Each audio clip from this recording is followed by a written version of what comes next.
Any more coming? Yeah. Close in so I don't have to shout too much. That'll be grand.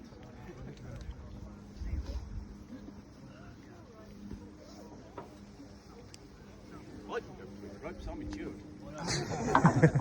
Yeah, don't go between the ropes, you invalidate our insurance, and it means filling out paperwork, and I don't like that. Right, good afternoon everybody. Good afternoon. What you see before you is a small detachment of Civil War troops. There are infantrymen from Thomas Gray's regiment in the light blue, our guests, thank you very much. Woo! Woo! And in the slate blue is Lyle's regiment, who are the hosts, thank you very much.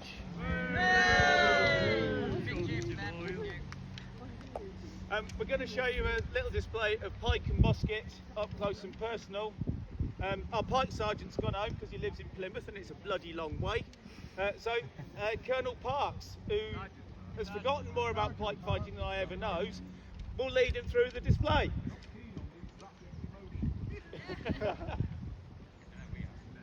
Bunch pike. You can see the pikemen have a 14-foot spear. It's a two-handed spear. They're armed, some of them with back and breast. March on. One or two, and they've got steel hats on to protect them when cavalry try to kill them.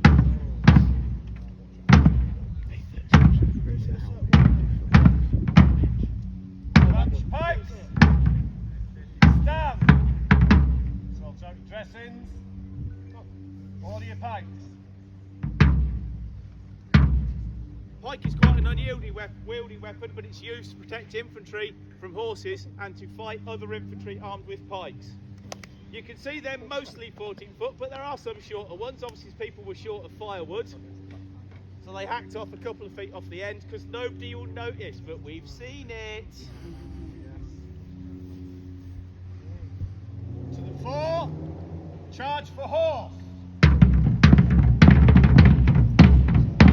So this position is charge for horse. The butt of the pike is braced against the foot at the back.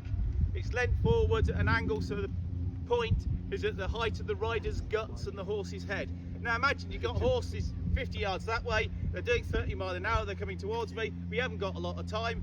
The horses see that, it's a solid rank of people, there's points everywhere, they're sharp and glittering, and the horses go, we do not like this. So the horses go left and right, the riders go, wah, because gravity hurts, and they'll land on the floor at somebody's feet, and the pikeman might step forwards and give them a kicking, or they might draw their sword or stab them, or they might just ignore them, whatever. But the horses are now riderless and the riders are now horseless, and if you're a cavalryman, this is a bad thing. Just waiting to see who give in first. That's quite uncomfortable as well. It's bad for the back, that. Bunch your pike. March your pikes. But imagine you're an infantry target now. They're going to Charge your pikes! Yeah! Now that's supposed to be scary. Were you scared? No. Bunch your pikes. Best war faces. March on. Ah, hang on.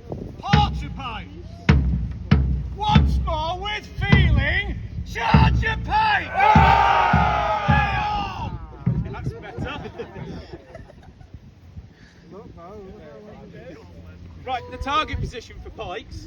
Right, there's no point stabbing somebody in the ribs because the ribs are quite solid and hard. There's a big chunk of bone there.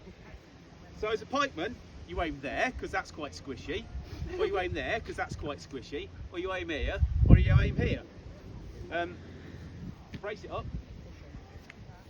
You can see it's flexible and he's got a lot of push on that, and that will go through me, or I get past his point and I'm, hey, I'm in, and his mate goes, ugh.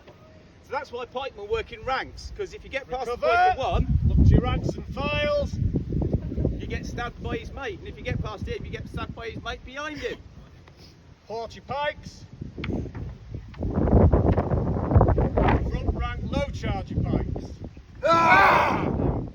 Rear second rank charge your pikes. Ah! Rear rank stay at port. This is even worse because they're not all at the same level now. I really can't get into there. It's a load of orders. Excuse me, I'm not allowed to say that. It's a load of objects. Recover.